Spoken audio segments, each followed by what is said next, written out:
రామాయణ రాముడి పాత్రను మొదట తిరస్కరించ రణబీర్ కపూర్ వెల్లడి. రణబీర్ కపూర్ ప్రధాన పాత్రలో నితీష్ తివారీ దర్శకత్వంలో రానున్న చిత్రం రామాయణ. ఇందులో రణబీర్ రాముడిగా కనిపించనున్నారు. ఆయన ఈ పాత్ర గురించి తాజాగా ఓ ఇంటర్వ్యూలో మాట్లాడారు. చిత్ర బృందం తనను సంప్రదించినప్పుడు మొదట తిరస్కరించినట్లు తెలిపారు. కుమార్తె రాహ కోసమే ఈ పాత్రను అంగీకరించినట్లు చెప్పారు. సుమారు 4 ఏళ్ల క్రితం నిర్మాత నమిత్ మల్హోత్రా నాకు ఈ పాత్రను ఆఫర్ చేసినప్పుడు వెంటనే నో చెప్పాను. ఆ పాత్రకు న్యాయం చేసేంత సామర్థ్యం నాకు లేదని, నేను దానికి తగిన వాడిని కాదని అనుకున్నా. కానీ రాహ నా ఆలోచన విధానాన్ని మార్చేసింది. ఇలాంటి అవకాశాలు చాలా తక్కువ మందికి వస్తాయి.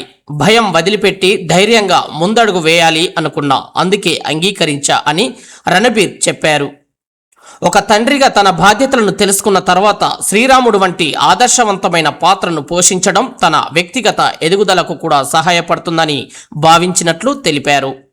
భారీ బడ్జెట్తో అత్యాధునిక విజువల్ ఎఫెక్ట్స్తో రామాయణం రూపొందుతుంది. మొదటి భాగం దీపావళి కానుకగా ప్రపంచవ్యాప్తంగా విడుదల కానుంది. ఇందులో సీతగా సాయి పల్లవి కనిపించనున్నారు.